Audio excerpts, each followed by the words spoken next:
नमस्कार।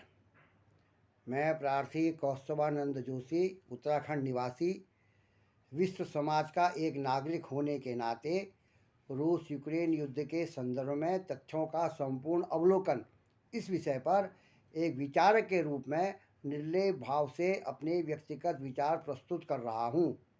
निवेदन है कि सभी एकाग्र मन से इसका श्रवण करेंगे।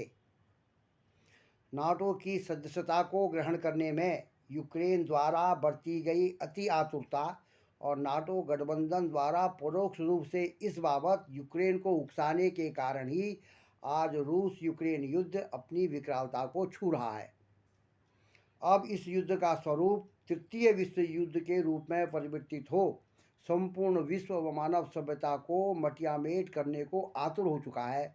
यह अत्यंत दुख का विषय है। इसमें कोई दो राय नहीं कि रूस अपनी सुरक्षा को दृष्टिगत रखते हुए हरगिज नहीं चाहता कि नाटो उसके बॉर्डर पर आसीन हो। नाटो राष्ट्र भी रूस के इस भाव को नकार नहीं सकते। आखिर ऐसी विकट परिस्थितियाँ कब से और क्यों बनी? आखिर इन हालातों का कौन, कैसे और कितना उत्तरदायी है? अब जरा इस पर गौर करते हैं।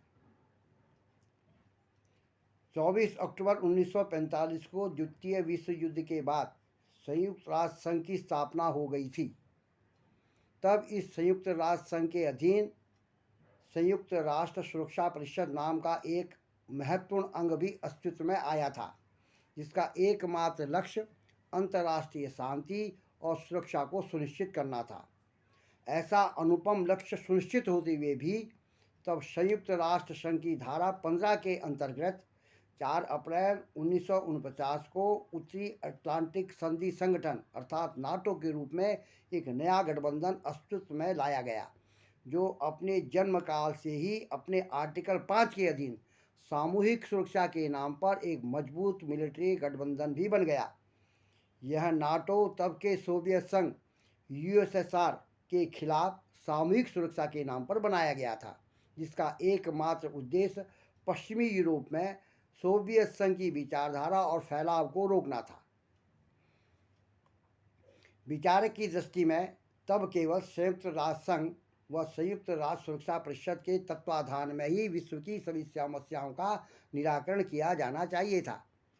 संयुक्त राष्ट्र संघ व संयुक्त राष्ट्र सुरक्षा परिषद की स्थापना के 4 साल के अंदर ही नाटो के अस्तित्व में आने और ऊपर से आर्टिकल 5 के अधीन सामूहिक सुरक्षा की ओट में एक मजबूत मिलिट्री गठबंधन बनने से स्वाभाविक ही अपनी प्रारंभिक अवस्था से ही संयुक्त राष्ट्र संघ दिन प्रतिदिन अत्यधिक मजबूत और सशक्त होने के स्थान पर कमजोर होता चला गया, ऐसा विचारक का मानना है।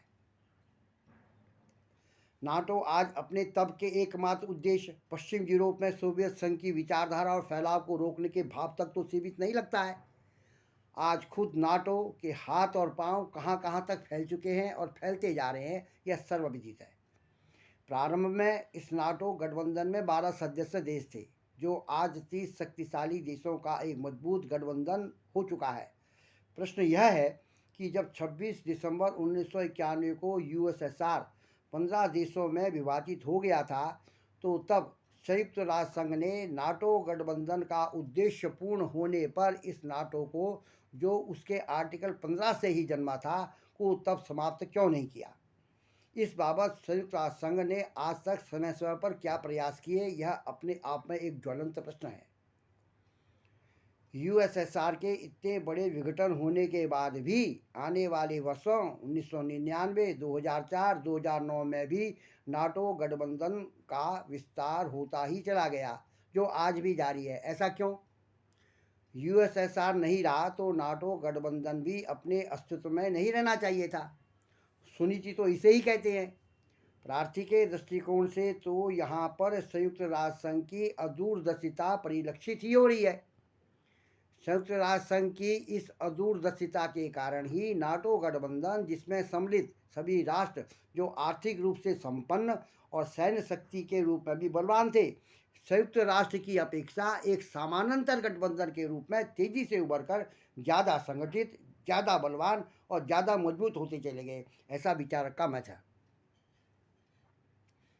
उपरोक्त आधार पर संयुक्त राष्ट्र संघ की धारा 15 से उत्पन्न हुए नाटो ने एक तरफ जहां संयुक्त राष्ट्र संघ को तो वहीं दूसरी तरफ नाटो के सशस्त्र आर्टिकल 5 ने संयुक्त राष्ट्र संघ के सशस्त्र विंग संयुक्त राष्ट्र सुरक्षा परिषद को पंगूसा बनाकर उसकी समस्त ऊर्जा को ही ग्रस लिया। इन्हीं कारणों से आज यह संयुक्त राष्ट्र संघ ऐसा हो, वर्तमान प्रसंगों के निराकरण करने में असहाय हो, मूक दर्शक बन नाम मात्र का ही गठबंधन संगठन रह गया है। उपरोक्त सभी निष्कर्षों से तो यही परिलक्षित हो रहा है। अब वर्तमान समय में हो रहे युद्ध के हालातों पर गौर करते हैं। यूएसएसआर बहुत बड़े विघटन के बाद 15 राष्ट्रों में विभाजित हो गया था। यूएसएसआर एक राष्ट्र था, उसका एक झंडा, एक संविधान और एक राष्ट्राध्यक्ष था। इस प्रकार तब के सभी 15 राष्ट्र एसएसआर के रूप में अंडर वन अम्ब्रेला थे। तब यूएसएसआर कोई गठबंधन नहीं था जैसा कि वर्तमान में नाटो है। यूएसएसआर के विघटन के समय 1991 में नाटो में 12 राष्ट्र थे। अगर तब यह नाटो गठबंधन अपना और विस्तार नहीं करता तो भी कुछ समझा जा सकता था, लेकिन ऐसा नहीं हुआ। संयुक्त राष्ट्र संघ व संयुक्त राष्ट्र सुरक्षा परिषद के होते हुए भी नाटो ने तब अपना विस्तार क्यों नहीं रोका। Estonia, Latvia, Lithuania, Finland, Sweden, Ukraine, तात्पर्य यह कि यूएसआर के सभी विभाजित राष्ट्रों का तो नाटो में स्वागत हो सकता है, केवल एक अकेले रूस को छोड़कर। ऐसा क्यों? यह भला कैसी नीति है जो समझ से बाहर है? क्या रूस को लगातार कमज़ोर करना, बर्बाद करना और चारों दिशाओं से इसे घेरे रखना ताकि वक्त पर इसे और खंडित किया जा सके? क्या नाटो का यह उद्देश्य आज तक बरकरार रहता नहीं दिख रहा है? क्या संयुक्त राष्ट्र संघ और नाटो को उपरोक्त सभी बिंदुओं को स्पष्ट नहीं करना चाहिए? क्योंकि अब संपूर्ण विश्व विनाश के छोर पर आ खड़ा हुआ है। लेना एक ना देना दो, विचारक का अस्तित्व भी तो खतरे में है। आज यूएसए और नाटो अप्रत्यक्ष व अपरोक्ष रूप से रूस के विरुद्ध यूक्रेन की धरती पर भयंकर युद्ध लड़ रहे हैं। इनके द्वारा अरबों डॉलर के आधुनिक हथियार अब तक यूक्रेन को दिए जा चुके हैं। एलन मस्क अरबों रुपयों की स्टारलिंक सुविधा बिना भुगतान लिए यूक्रेन को दे चुके हैं। ऐसे हालातों में भला यूक्रेन इतनी बड़ी अपार धनराशि का भुगतान कब और कैसे करेगा, कोई यह विचार तक नहीं कर रहा है। अपनी अज्ञानता के कारण औरों का उद्देश्य पूर्ण करने में तत्पर हुआ हंसता मुस्कुराता खुशहाल यूक्रेन आज पूर्ण बर्बाद हो चुका है। नागरिक दर बदर हो, जहाँ तहाँ दर दर की ठोकरें खा रहे हैं। बैर भाव में सब अंधे हो चुके हैं। सब युद्ध में शांति और सुख ढूंढ रहे हैं कि और जुआरी की भांति मैं ही जीतूंगा, ऐसा मान बैठे हैं। एक दूसरे पर दोषारोपण कर सब अपने अपने को पूर्ण निर्दोष व साधु बता रहे हैं। 13 मार्च से भयंकर युद्ध हो रहा है। कोई भी यह समझने को तैयार नहीं है कि वर्तमान समय में भयंकर परमाणु शक्ति से सभी राष्ट्र संपन्न हैं। एक चिंगारी समस्त विश्व को बर्बाद कर देगी। परमाणु युग में भला कोई कैसे अकेले विजयी हो सकता है? मरता क्या ना करता। केवल विश्व शांति व विश्व बंधुत्व की भावना से भावित होकर विचारक के रूप में यह सभी बुद्धिजीवियों को विश्व कल्याण की भावना से समर्पित है। नमस्कार, राम राम।